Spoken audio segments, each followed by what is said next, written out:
Hey guys, CryptoDad here again. Thanks for joining me on the Wednesday morning Hardware Wallet Roundup, a special live stream that I'm doing to focus on the different hardware wallet options available out there. And I'll focus on any news stories related to hardware wallets. So I want to thank everyone for joining me. I'm here with the rig.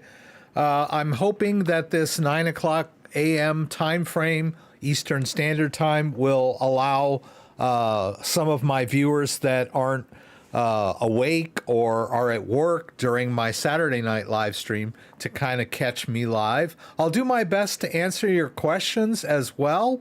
If you have any questions, go ahead and throw them out. I'll keep my eye on the feed, and we'll see if we can't get your questions answered. So let's jump over here. Looks like Andreas has joined us already. Kenny is here early. Where are we here?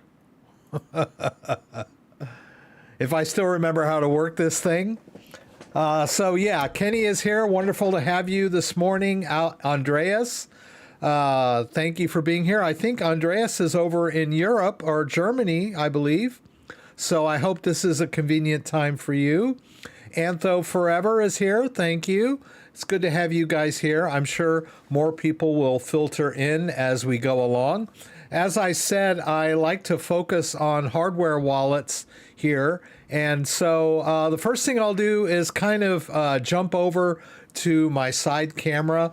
I was thinking about what I was going to do today, and I started laying some wallets out, and then I thought, well, I've got wallets all over my desk here. Let's just put them all over here together. So this is my lair here. As you can see, I've got my setup. I don't have my curtains open this morning. I should, but I haven't yet. Snow's kind of stopped here in West Michigan. I live in Grand Rapids area, and we had a light dusting over the last couple of days, but it's not snowing right now, but it's cold, but it's fun. I love the snow. And so here's my little desk here. It's hard to tell, but I have this camera here that's pointing down at my desk, my little coffee over here, and my side camera. So let me show you what you can see from this camera. If everything's working correctly, it looks like it is. That's good. So I've got a whole bunch of hardware wallets here. And I'll just kind of go through them and tell you the differences between them. Now, the word wallet is a little bit misleading when we talk about a hardware device. The word wallet in general means a lot of different things. Usually it's that thing you carry in your back pocket, where you keep your cash and your credit cards and your ID and all that stuff. But when it comes to cryptocurrency, the word wallet has a different meaning, but it's also very broad. A wallet, at its essence, a crypto wallet at its essence, is basically a cryptographic pair. And that cryptographic pair consists of a private key and a public key.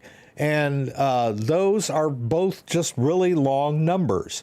And the private key is usually generated randomly, and from that long random private key, a public key can be derived. And basically, when you generate a random private key and a corresponding public key, you've claimed a certain address out there on the blockchain, be it if Bitcoin, Ethereum, or whatever. A hardware wallet generally will generate what's called a master private key. And then from that private key, all of the individual wallets can be generated out. So my dog's up there howling because my wife just left. So I hope he doesn't. But those two components, the private key and the public key, are what make up the essence of a cryptocurrency wallet. And the implementation can be different. You can have a desktop-based wallet, crypto wallet where the private key and public key are both on your computer in some way or form. Now, usually that private key is, of course, encrypted on your computer, but it's theoretically exposed to the internet, and so it's vulnerable to remote hacking or physical hacking if someone sits down at your computer, that sort of thing. And so those are termed hot wallets. And you can also generate a crypto wallet on your phone, and a lot of people use phone-based crypto wallets. And if that crypto wallet is self-contained on the phone, then the private key is also stored on the phone somewhere and thus is exposed to the internet. Even though most phones are pretty secure, that's also deemed a hot wallet. And also remember that the term wallet refers to the entire system. The private key, the public key, the software that allows you to manage all of your cryptos and all of the addresses and transactions and look at your balance and all that. That's all part of the wallet.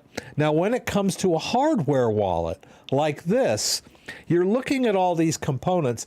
They are simply a part of the wallet. They are not the wallet itself. So a lot of people get the idea that the crypto is like inside this thing.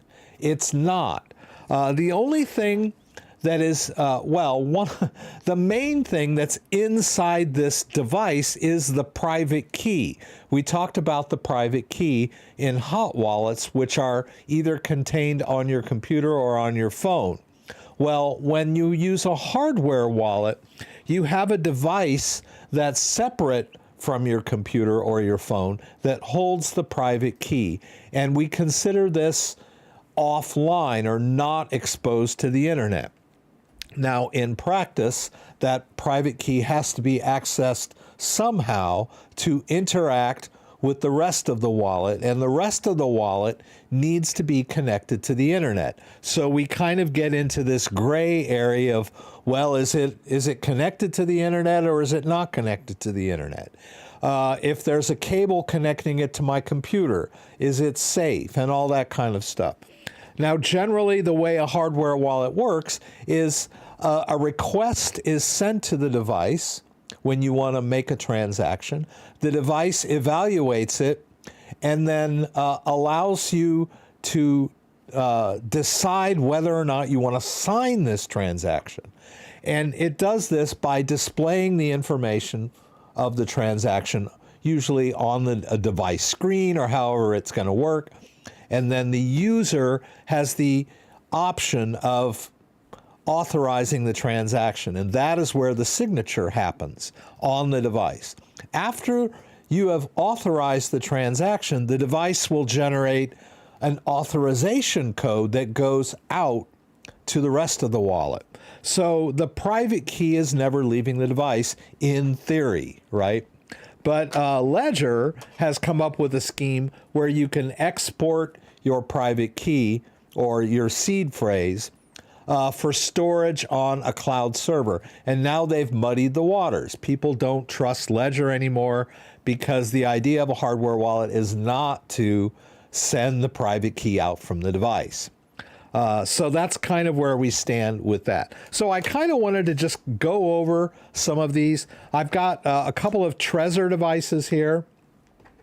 This device is the Trezor 1. It's their original device. It's been around a long time. It's got a little screen that can give you information, and it's got two little menu buttons.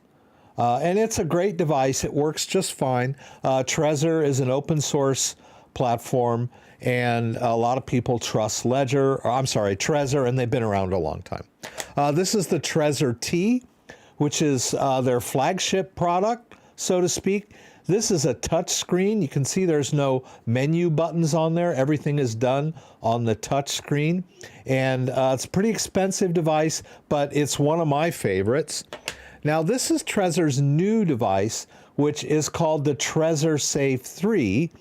And it's similar to the Trezor 1, about the same size. It also has button interface and a little readout screen, but it also has a secure chip element, which is that little piece inside that hides or manages your private key. And that is by default secret. So now Trezor, although an open source company, has integrated a secret key or secure element chip.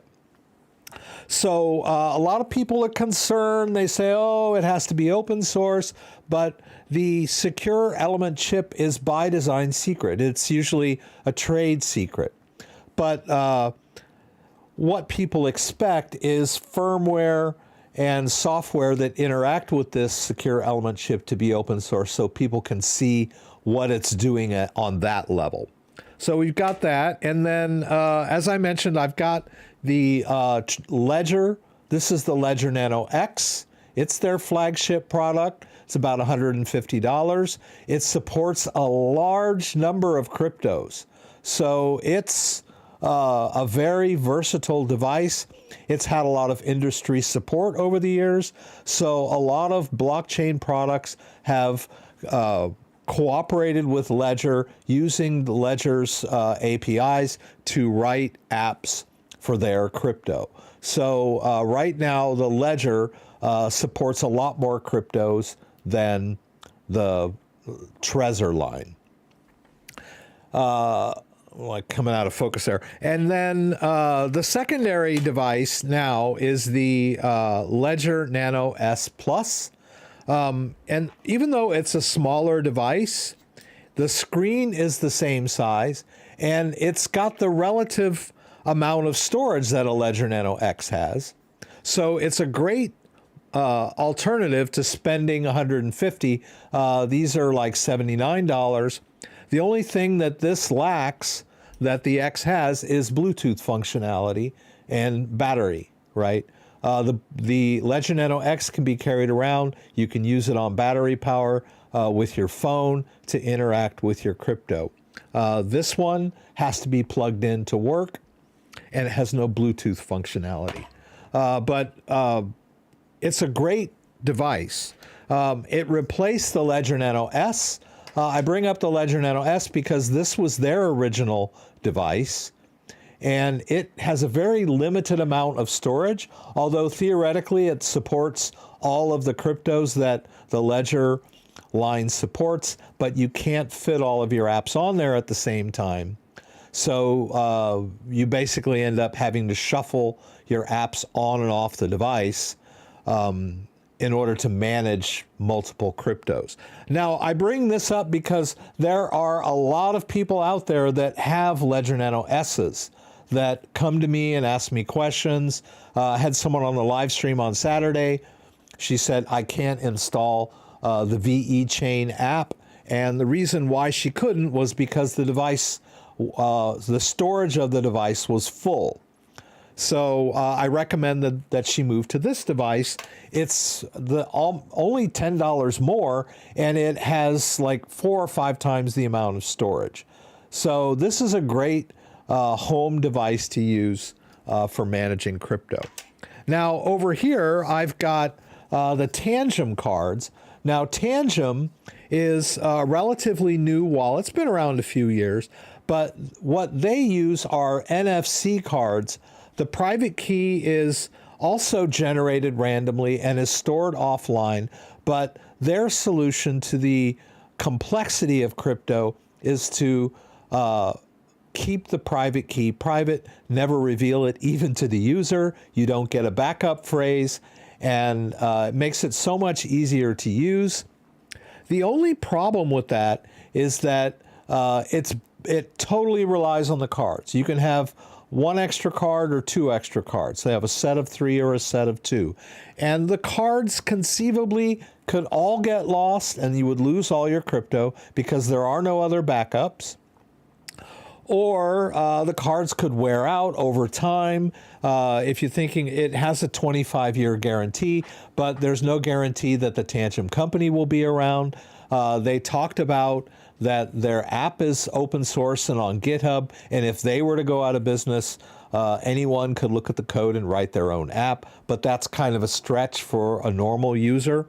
So Tangem has added an optional seed phrase on their new card to sort of answer that concern that people have.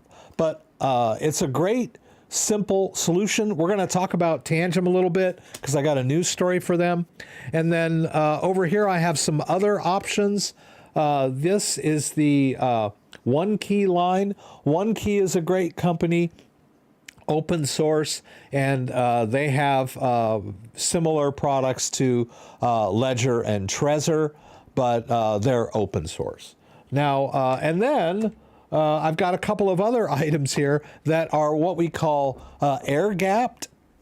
And so basically there's no cable that connects these. This is a Keystone 3 Pro special CryptoDad edition, and this is an engrave. The engrave is very expensive, but a wonderful large touchscreen on the quality level of a smartphone. But both of these never get connected with cable, NFC, or Bluetooth. Right? Everything is done by scanning QR codes. So these are more secure in that respect, but maybe a little more difficult to use for the average user. So I think I've covered all of those. This is the Descent biometric wallet. It is works with Bluetooth with a phone app, and it has a charging cable down here, and it has biometrics that allow you to unlock the device with your fingerprint. The Keystone 3 Pro also has a fingerprint reader, and so does the engrave, right? So that's interesting. So let me run over to this news story. I want to thank everyone that's here this morning. Let's go back over here. I mentioned that I have a news story about the Tangem line. So I'm going to pull that guy up for you. Let's see where we're at here. I've linked it down below. If you'll notice in the description down below, there's quite a few stories. I'm sorry, there's one story and quite a few links. Most of these Black Friday deals are over. I believe the Trezor Black Friday deals are now over. I believe maybe One Key still has their deals going. Tangem, I think their Black Friday deals are probably over by now. Keystone 3 goes through December 11th, so you can still get a great deal on a Keystone. CryptoTad's, which is a backup medium for your seed phrase. I didn't really talk much about seed phrase, but that's very important when it comes to hardware wallets. That's how you back up the wallet in case something happens to the device. And then the engrave combo, yeah, looks like we're done with the engrave Black Friday sales. And then I've got some links to my CryptoDad store where you can get some hoodies and mugs and stickers and stuff like that related to crypto and CryptoDad channel. All right, so let's go ahead and dive into this news story. I was trying to find like a top market story. Bitcoin is above 38,000 now. It set a 52-week high yesterday of 38,400.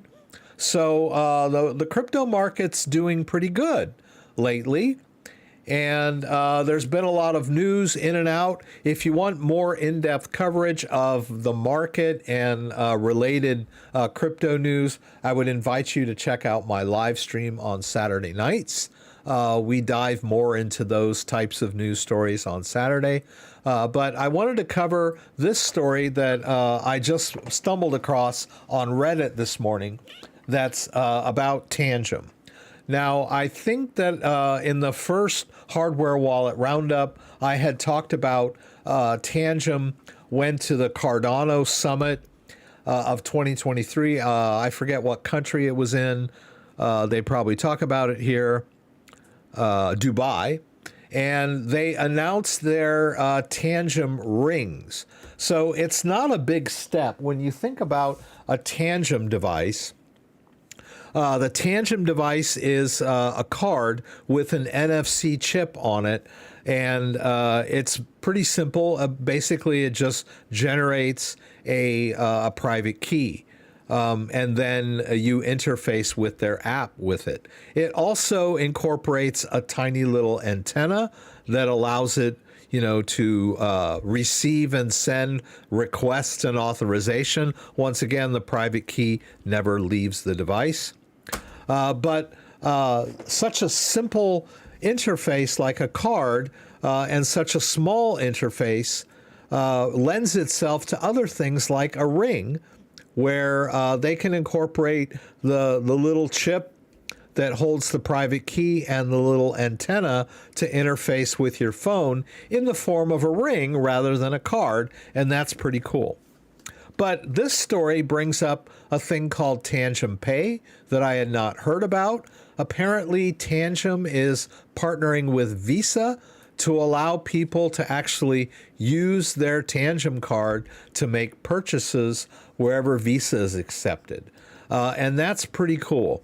So it will be there aren't a whole lot of details. Of course, it's not available yet, but I'm assuming that the idea is that if you're storing crypto on your Tangem card, you could go to a store and use the card to pay, and it would automatically convert your crypto into fiat to make that payment. Now, there's another card similar to that, the Crypto.com card, which does pretty much the same thing. Although it's not a wallet, it's a card that accompanies your Crypto.com exchange account. It's a custodial solution, right? It's when you're using Crypto.com, they're managing the crypto for you. But with Tangem, you've got a card that has your private key on there for managing your crypto, and you can authorize an outgoing transaction to make a payment. Now, I don't know all the details. It might be a case where you would manually need to convert whatever crypto you have on there to a particular format for payment. So maybe a stable coin. So if you're managing 5 or 6 different cryptos, you would physically need to sell off or trade or swap your crypto over to a stable coin, and then whatever you used, whenever you use the card to make a payment, it would come directly out of the stable coin. I think it would be too complicated for the card to decide, which crypto should I sell, to make this payment, right? I'm sure the user will have to decide for themselves which crypto they need to convert to stablecoin before they make their purchase. So I'm assuming that's how it works. But that's really an exciting development, an integration between a hardware wallet and a payment service. Really cool. Groundbreaking self-custodial payment solution with Visa. Tangem plans to make a mark in the crowded wallet industry with its product. Tangem Pay, a bank in your hand. One of the biggest highlights of Tangem's keynote at the Cardano Summit was Tangem Pay, the first hardware wallet certified by payment giant Visa. With certification for use across 95 million Visa POS terminals globally, Tangem Pay emerges as a pioneer in self-custodial payment solutions, seamlessly blending security with extensive utility. As I mentioned, the Crypto.com card pretty much does the same thing, where you can have crypto in your account, convert it over to, the card, and then make a payment. So, but this is an even closer integration where your actual wallet, your actual self-custody wallet is capable of interfacing directly with Visa in order to make payments. That's pretty cool. I didn't realize they had this link here. Maybe this, oh, it just links to their site, right? So there's really not much more about exactly what Tangem Pay is and how it works, except here. The collaboration with Visa puts Tangem Pay on the podium and raises important questions about the journey leading to such a massive partnership. The deal materialized with Visa was arduous and hard fought, but the payoff was well worth it. Tangem Pay was one of the highly requested features from our users. Whenever we would introduce our hardware wallets, the first thing users would ask is if they could use it to pay at shops, and our answer was always no, you cannot. Payment terminals don't support crypto flow, but we had been thinking how to work around it for some time. They crafted a solution. Banking flows and crypto flows don't really align easily. There are a lot of complicated factors at play, which is why we have implemented a solution that incorporates elements from both TradeFi and DeFi. In order to do this, they needed an intermediary with existing payment infrastructure to handle authorization, and that's where Visa came in.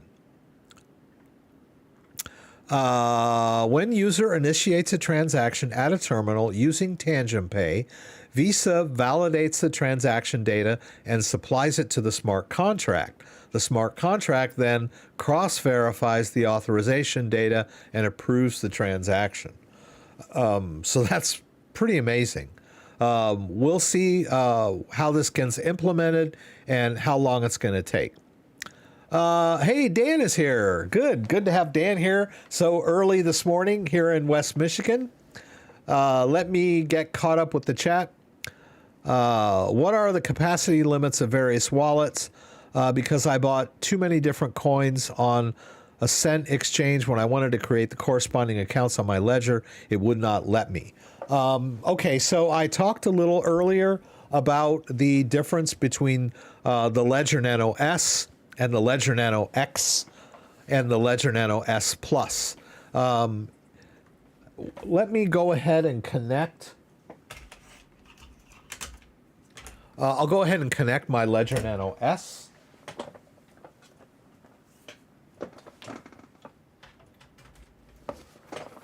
Now, I get a lot of questions from people that say stuff like, how many Bitcoins will this wallet hold? As if the Bitcoins are actually going into the wallet and there's like a capacity for the number of cryptos that any wallet could store. That is not how crypto wallets work.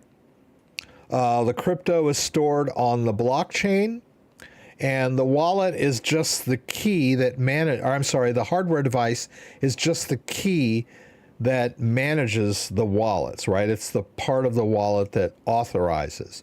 So that question can be answered. Your hardware wallet can hold an unlimited amount of Bitcoin. Although the Bitcoin is, there's only going to be 21 million Bitcoins in existence, but there's no limit to the amount of Bitcoin that you can store on a hardware device, because your Bitcoin is never really on the device. It's just out there on the blockchain. So you can buy as much Bitcoin as you want. Now, the question that Anthony is putting up is, I have a number of different cryptos that I want to store on my device, and I'm only able to store a few. And why is that? So I'm using Ledger Live here to go into the My Ledger Manager, and now we're taking a look at the app storage. Now, the apps on the device are actually the functionality for each individual wallet. So for the device to manage any given crypto, it has to have an app on there that can interface with whatever crypto we're talking about. And notice here that I've got the Bitcoin app and the Monero app on this device here. And then there's no room for Ethereum, right? Not enough storage. So that's what I was referring to earlier. The Ledger Nano S has a very limited amount of storage. So we're looking at 138 KB, which is woefully inadequate for a modern crypto wallet. That's why the Ledger Nano S has been replaced with the Ledger Nano S Plus. Now, I don't think I'm going to disconnect this guy. I'm not sure if my Ledger Nano S Plus is completely set up, but I'm going to go ahead and connect it anyway and see if I can manage it. I want to show you what it looks like. I need to enter my PIN here. Okay, hopefully this is set up. Okay, it is. Good. All right, so now I've connected my Ledger Nano S Plus. I need to authorize the interaction here. Now look, it's got 1.28 megabytes. The other one was, what, was 134K or whatever? And look at all the free space on this guy. At the moment, I only have the Ethereum app on this particular device. But it has room for, you know, like 20 or 30 different crypto apps on here at the same time.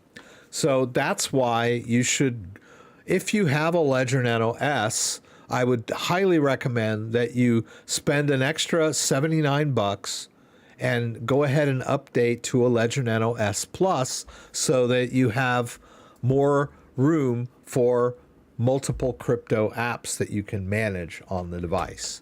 So now, if you still have a Ledger Nano S, as I mentioned, you can delete apps off the device and install new ones and kind of cycle in and out of apps, you know, shuffle them on and off the device. It will not destroy the wallet when you delete an app from the device, right? It's mathematical. Every time you reinstall the app, the same wallet will be recreated because it's deterministic. So you can conceivably shuffle your apps on and off the device on a Ledger Nano S to manage more crypto, but that's hard for a lot of people to wrap their head around, and it's much better to just have a device that has more room to manage multiple apps. Let's see. MG, don't you think that to use it with Visa is better to buy another pair of Tangem and only put what you want to spend for better security? Yeah, that makes sense. The Tangem wallet is not that expensive. So, yeah, if you just wanted to manage that working amount with, you know, an alternate Tangem wallet, that's a pretty decent way to do it. Also, if we look at the Tangem app, boop-a-doo, I want to share my phone with you guys if I can pull this off. I'm going to try. It won't be that inconvenient, right? Because the way the Tangem app works is you can manage multiple card sets. So what do I mean by that? So if we go into my Tangem app, you'll see that this wallet is managing the old card, right? And then if I swipe right, I can go to a different wallet, right? So this particular wallet that's showing on my app right now is managed by this card. And then I also have another wallet that I set up as a test. I did a test restore on this. And so I have a different set of cards.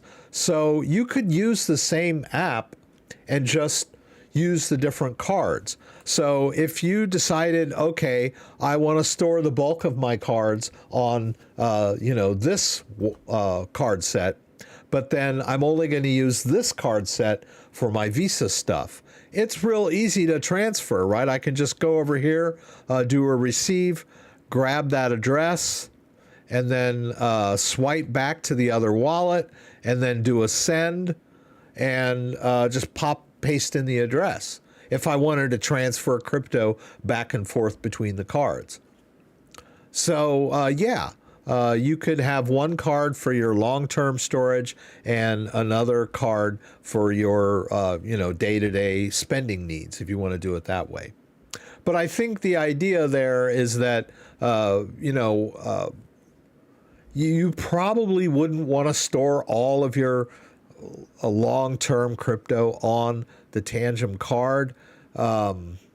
It's my idea of the Tangem card was always that it was more of a working wallet anyway, and that if you've got like $100,000 worth of crypto, you probably wouldn't want to store it on the Tangem.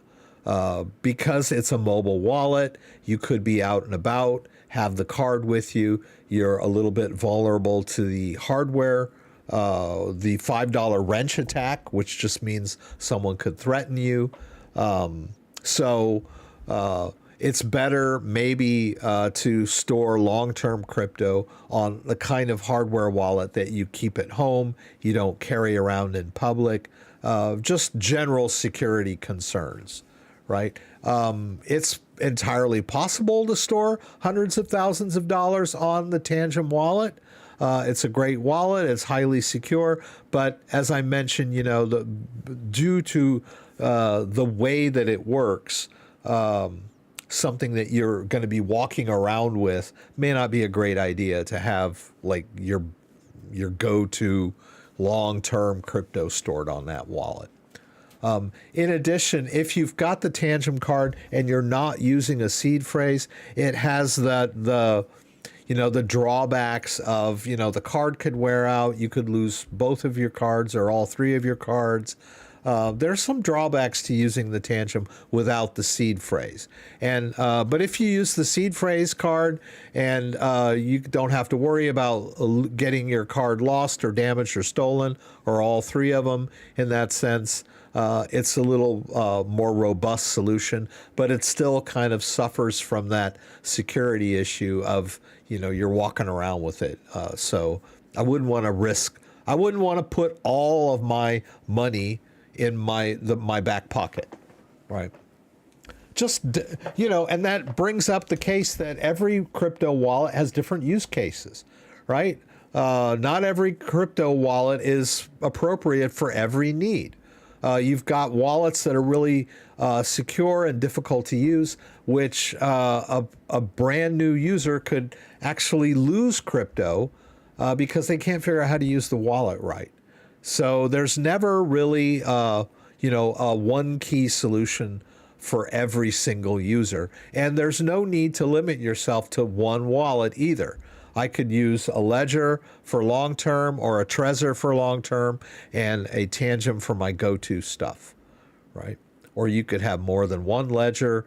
Your Ledger Nano X that you carry around may not have all of your crypto on it, but just enough to, get you through and allow you to maybe do some trading while you're out and about. Let's see, Mr. Precise Audio Blog, MG. That many only uses addresses say they are in Switzerland. They are not offices. I have several pairs of Tangem. I would never use them after my research. I'm Swiss and live in Switzerland. I can confirm to you that Bitbox is really Swiss and has a workshop, but Tangem, I do know that the Tangem people are, the offices are in Switzerland, but it's my understanding that the device is put together elsewhere, over in Asia somewhere. A lot of people have brought that up to me, that it ships from Asia, but that's not much different than Apple. Apple is a U.S. company, but most of their products are made in Asia and shipped out of Asia. I don't think that that's a red flag, so to speak. It's just a consideration. Read carefully what I write to you. If you do not use an open source wallet, which does not need an app, you will not be blocked. The e-digital started in Switzerland. I didn't know it was possible to shuffle apps. Interesting. Yes, I mean, you can shuffle, you can shuffle apps on and off your Ledger device. Let's see. Is it possible to set up the Trezor Safe 3 as a BTC only wallet? The Trezor Safe 3 actually has a Bitcoin only wallet. You can actually buy it that way. I just want to go to Trezor. Yeah, let's go. So if you look on the Trezor website, when you go to buy a Trezor Safe 3, there we go. Yeah, it's only $79. Pretty good. Let's see here. Come on, take me over here. Oh. That's not what I wanted to do. I wanted to get more. Oh, learn more. There we go. That's what I'm looking for. I don't see their Bitcoin only version. That's interesting. They used to have a Bitcoin only version of the Trezor Safe 3, but I don't see it on their website anymore. Interesting. Maybe they just took it off because they're sold out. But before, it actually showed it as being available but sold out. I don't know if they decided not to do it. But the other Trezors have Bitcoin-only firmware.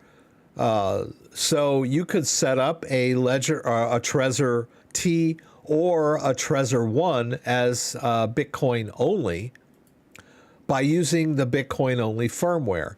And it's, I don't know in percentage terms how much more secure it is if you're only storing Bitcoin to use the Bitcoin only firmware rather than just using the regular multi-coin firmware. But I'm assuming that there's a little bit of increase in security by doing that. You're taking out some of the complexity of the code by using Bitcoin only firmware. But in simple terms, if you just want to store Bitcoin on a Trezor, then just store Bitcoin on a Trezor. And if all you want to store is Bitcoin, then perhaps you should think about downloading the Bitcoin only firmware for your Trezor Model T. Now, for the Trezor 3 Safe, apparently whether it's Bitcoin or multi-coin depends on the device itself, which is a little different. And they had a Bitcoin only version, but I don't see it here anymore. The only thing I see is the universal. So interesting development there. I just kind of stumbled into that. I don't even see the option for getting the Bitcoin only version there. Yep. Very interesting. Okay. Let's compare these. Their site's still running slightly slow. So as you can see, the Trezor Safe 3 is the only device that has the secure element chip.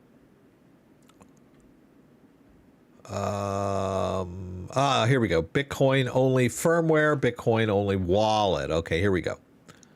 So, okay. So as you can see, the Trezor T has Bitcoin only firmware, and the Trezor 1 has Bitcoin only firmware, and the Trezor Safe 3 has a Bitcoin only hardware wallet that I don't see up there.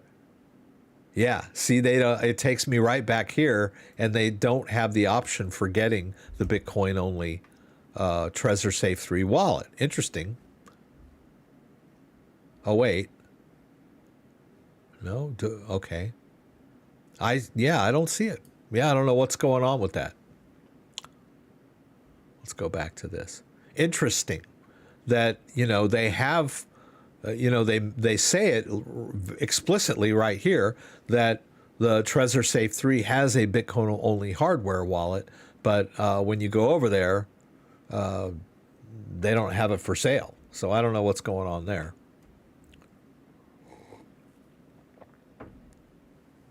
Let me see if I can get caught up over here.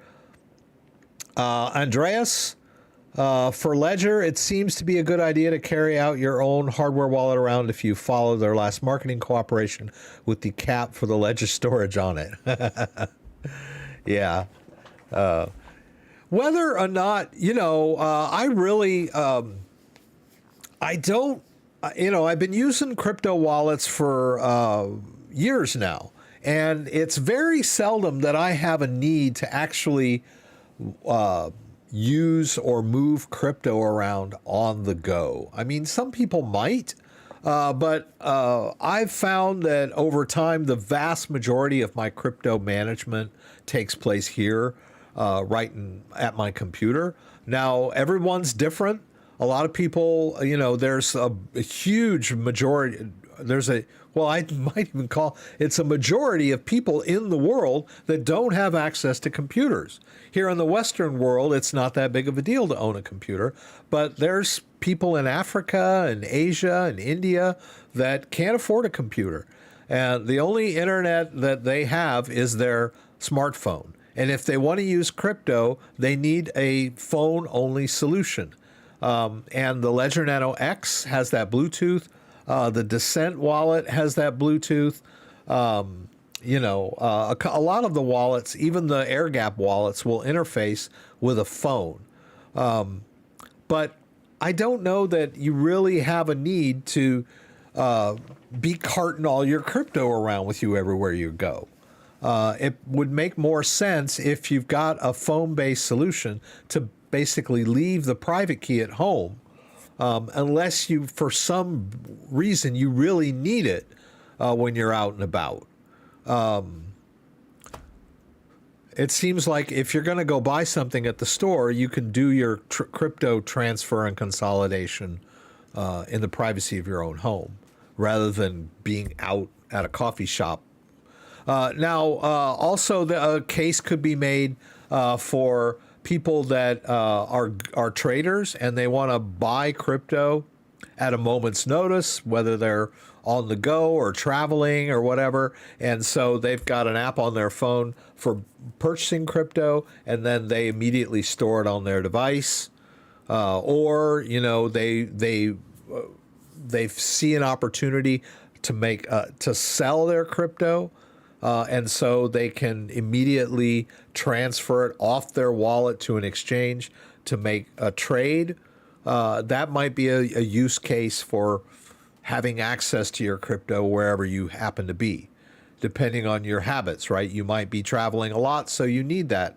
But in general, I think just using your crypto wallet at home is probably safer and more secure. Let's see. I have Trezor. I don't use Ledger. Now staking in mine will blocked by governments in Europe. Each time you enter more coins from staking, you will have to declare.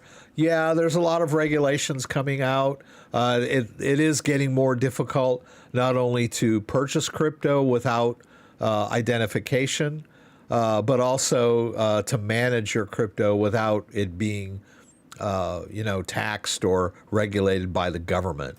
So yeah, it's going to be a concern. It used to be really easy to buy crypto. You didn't even need an ID. You had to have some sort of on-ramp. But even Coinbase back in the day, they didn't really require a whole lot of identifying information. Basically, you needed an email address and a password, and then some way to fund your transactions, whether it was, your debit card or connecting your bank. But Coinbase itself really wasn't collecting a whole lot of personal information. Of course, the bank transfers to Coinbase could be, left a digital trail. So it's not like it was anonymous, but you weren't giving up a whole lot of information. And then there were other exchanges like Binance where all you needed was a username and a password. You could set up an account, transfer crypto in, and then trade. So, and you didn't need to go through KYC or anything like that. And there were a lot of other crypto exchanges out there that you could do that with. All you had to do was a username and a password, and then you had access, and you could deposit and trade crypto and make withdrawals. But those are getting harder and harder to find. So yeah, that's true. There's a lot of regulation coming in. Much harder to be anonymous, much harder to buy crypto, much harder to hold and stake crypto without, the government knowing about it, right? The laws are accelerating and everyone thinks that they will not affect wallets. How to transform your crypto into digital. If you do, we force you to give your ID. Yeah, there's a lot of that. That's one of the big problems I have with the Ledger recovery service is that you have to provide identifying information, and you're basically tying your ID, your very ID, the essence of your existence in the real world, to your crypto by providing, your passport or your ID or anything in order to use that service. So I think that will become more ubiquitous. It started by creeping into the exchanges, right? Now you can't use an exchange without identifying information. Now it seems to be creeping into self-custody as well. A lot of self-custody wallets that are going to require some form of ID, right? So this Tangem Pay, if you want to use Tangem Pay, we don't know what's going to be required for Tangem Pay, but you'll probably need some form of ID to enable the service. So once again, you've tied your identifying information to your wallet. Convenience, great. Privacy, anonymity, not so good. Does Trezor Safe have a 24-word natively? Can it have a 24-word seed phrase and passphrase? Yes, the Trezor Safe, when it is set up as a new wallet, will generate a 12-word recovery phrase. Now, there's a lot of debate, but it's really not a debate. When you get down to brass tacks, a 12-word seed phrase is more than secure enough. It's hard for people to wrap their head around this stuff, but the chances of someone getting the exact same 12-word seed phrase or randomly guessing your 12-word seed phrase are astronomical. I mean, beyond astronomical. We're talking about on the order of millions of years to brute force, hack, or guess. But people just can't wrap their head around those kind of cryptographic security solutions, right? So they think, well, I need more. I want 24. So I get it. You want 24, right? 12 is sufficient. I'll just say that. I won't harp on it, but 12 is sufficient. But if you do want 24 words, then you can restore your Trezor Safe using a 24-word seed phrase. How are you going to get that seed phrase is very important, right? I had someone in the comments earlier asking me, why can't I use words that I come up with for my seed phrase? Well, the reason why is because humans are notoriously bad at being random, right? So if I'm just going to come up with 12 words of my own, this is a horrible scenario for generating a 12-word seed phrase. Anyone that knows me has a jump on brute force cracking my seed phrase. So you want a randomized 24-word seed phrase. There are lots of ways to do that, but once you have a 24-word seed phrase, you can use it to restore a Trezor device. Tangem 2. Tangem has a 12-word seed phrase, but it also, with the brand new cards, they have you can optionally use a backup seed phrase, and you can optionally restore a backup seed phrase. This Tangem card set right here, I created by restoring a 24-word seed phrase. So it is possible to have a Tangem wallet that uses a 24-word seed phrase, but you have to use the restore functionality to do that. This 24-word seed phrase was generated by a different hardware wallet, right? There are also ways like the Elapal Joy. Elapal Joy is a little device that will generate a random seed phrase for you. I've got one here. It's pretty cool. Nifty little device capable of generating 12, 18, or 24-word seed phrases. So, and it looks like Elapal still has Black Friday deals on, right? So this is one way to generate randomized seed phrases, right? There's also the BIP39.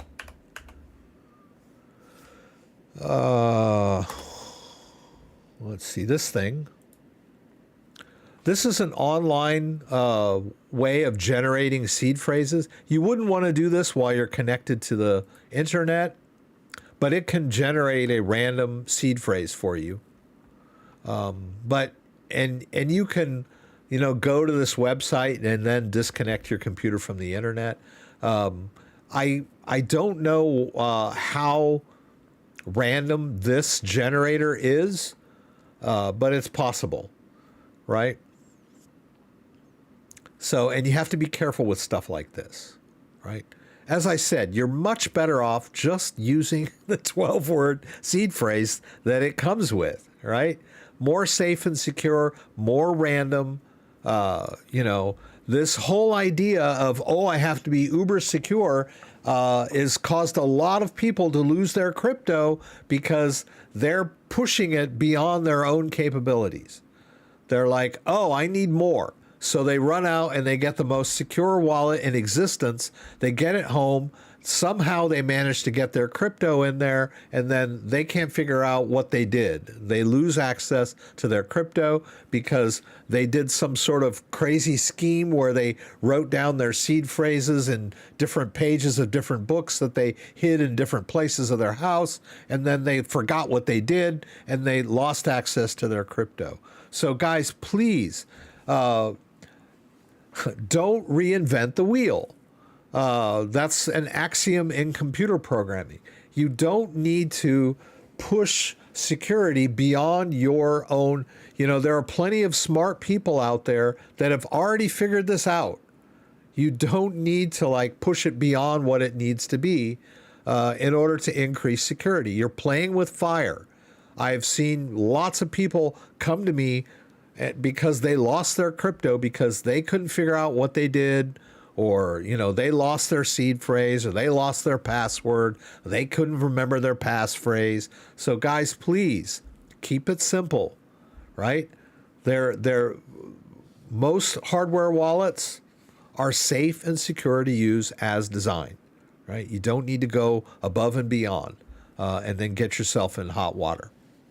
My question again, thank you for your help. If I use old Kobo hardware device and reset it using the same seed words as my ledger just for BTC and ETH, could I use it as a backup of my ledger? Yes, you could. As I mentioned, this seed phrase, this BIP39 seed phrase is an industry standard.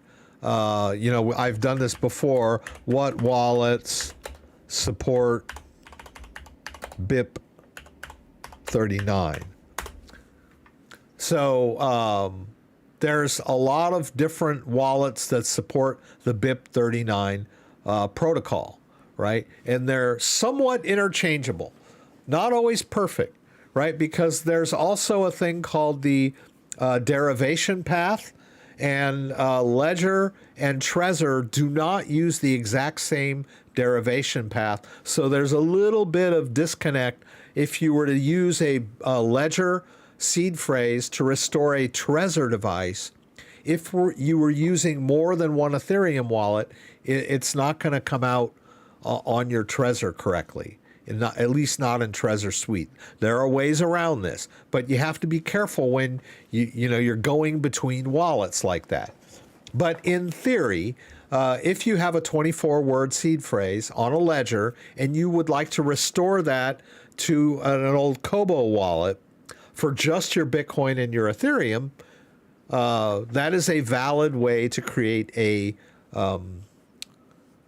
mirror backup, right? A wallet that already has access to the crypto on your go-to wallet, right? Mirror backup is a great way to manage crypto without having to wait for you to lose your device before you do that restore, right?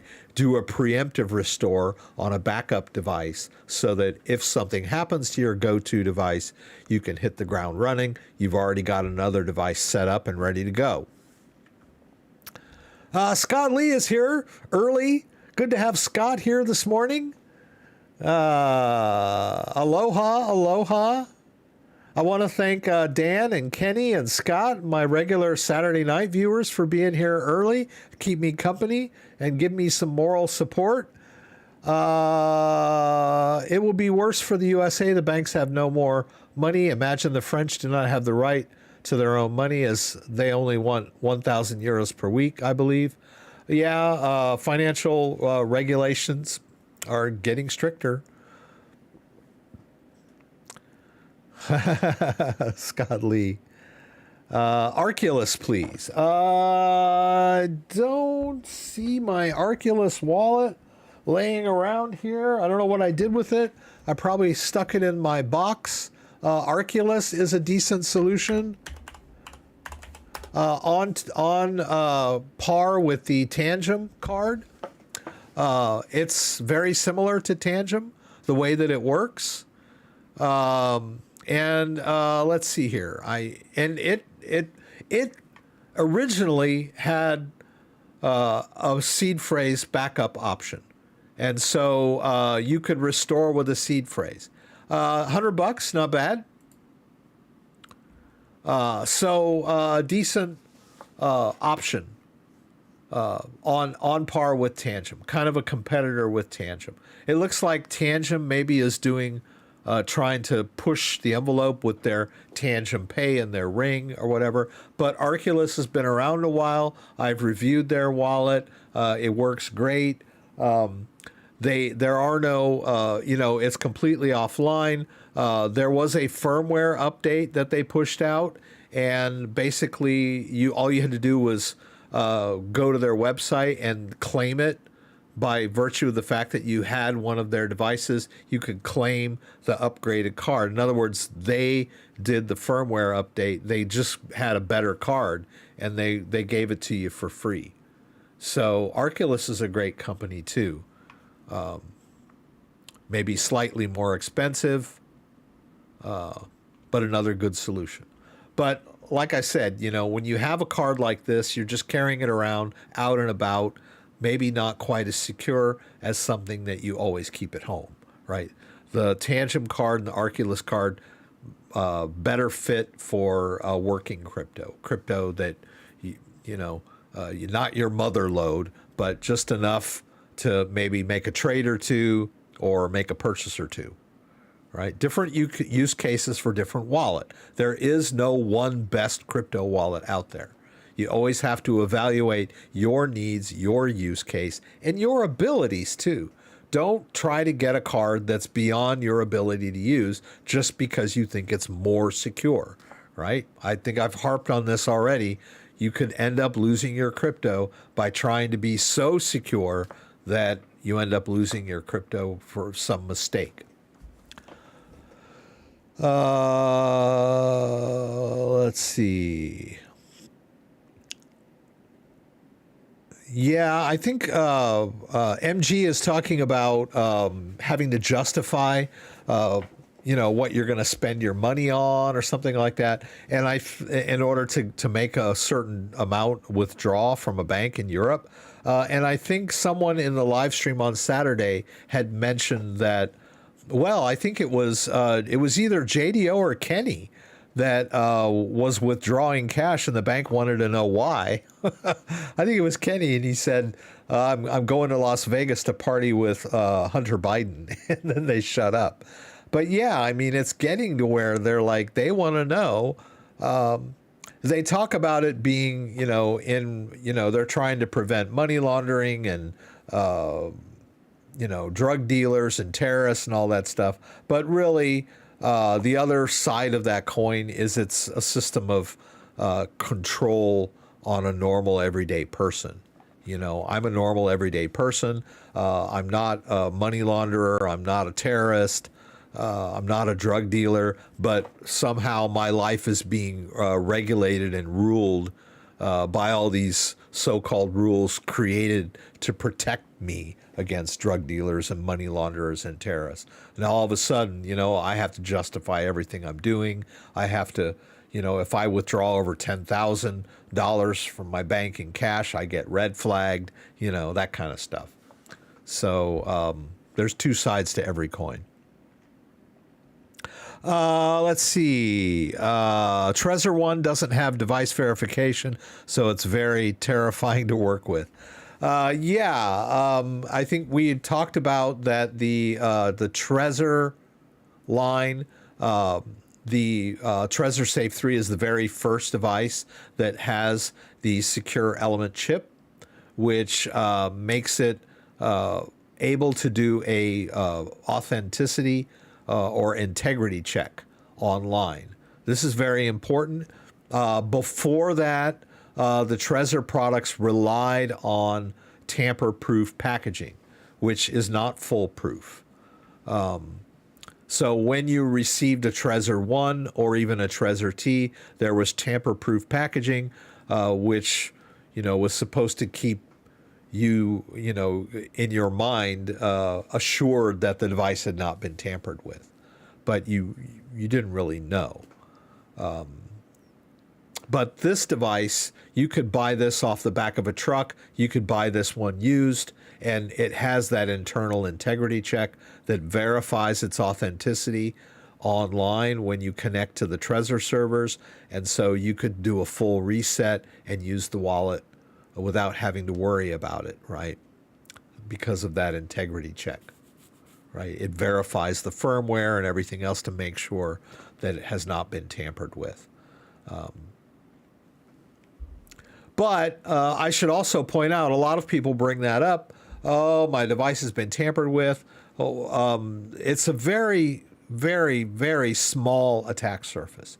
There's not a huge cottage industry out there to intercept hardware devices on the supply chain and tamper with them. That's high-tech stuff. You'd really have to have like a full team of experts in order to pull something like that off. It's very risky. It's much easier for scammers and hackers to just trick people into revealing their seed phrases. That is the #1 attack surface for hardware wallet hacks. And they're really not even what traditionally the word hack is, right? It's more of a theft than anything else. They're basically just stealing your seed phrase by tricking you. They tell you they're from tech support. They tell you they're from Trezor. They tell you, you know, they're going to help you recover crypto that you might have lost. And then they just ask you for your seed phrase. And then people give it up. They don't realize that that allows a hacker or a thief to get access to your wallet by revealing that seed phrase. This whole idea of people tampering with wallets, it makes for good, like, Hollywood fodder, but it's not a huge threat. You're much more likely to have to get tricked into revealing your backup phrase than have your wallet being tampered with by, you know, some high-tech guy that, you know, infiltrates the supply chain. It's pretty rare. Let's see. I'm going to wrap it up. I'm going to keep these to about an hour so they'll be a little more accessible to people. Is it possible to change your seed phrase? No, it is not possible to change a seed phrase on an existing wallet. If you have a wallet set up, there's no way to change the seed phrase that created that wallet. The only thing you can do is generate a brand new wallet with a brand new seed phrase and then transfer all of the crypto in your original wallet over to the new wallet. Right? There's no way to change a seed phrase for a wallet that has a bunch of existing balances on it, right? set up a new wallet with a new seed phrase, transfer your crypto to the new wallet. All right. You could buy a new wallet, or you could like manipulate your existing wallet by wiping it, creating the new wallet, writing down the seed phrase, writing down your receiving addresses, and then restoring the original wallet and transferring. But that kind of stuff, you don't even know that your seed phrase has been compromised. You just think it has, right? So now you're all up in a tizzy. How do I need to change my seed phrase, and you could end up losing your crypto trying to do something like this. So, like I said, try not to overreact. Try to take things one step at a time. These wallets are designed to be safe and secure when used properly. Stop believing in Hollywood that there's some guy out there behind a keyboard that's going to suck the crypto out of your wallet, right? It's kind of a pipe dream. Anyway, guys, I'm going to sign off. I want to thank everyone that joined me today. I want to thank Kenny and Andreas. I want to thank Dan for being here. I want to thank Scott for stopping by to say hello. MG, thanks for adding so much to the conversation. I hope you guys got something out of this. Stay tuned for my Saturday night live stream. Every Saturday at 6 p.m. Eastern Standard Time, I do a live stream where we talk about the crypto market, the crypto news. I move crypto around for you guys. I answer questions like we did today. I didn't get a chance to move a whole bunch of crypto this morning because I was just a general overview, but I hope you got something out of this.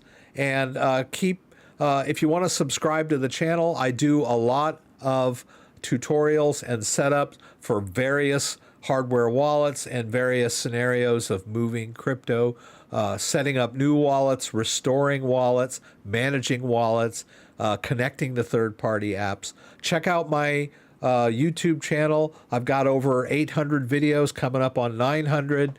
And subscribe. There's a little bell that you can click that will allow you to be alerted whenever I post new content. Once again, thanks for joining me, and hope to see you guys again soon.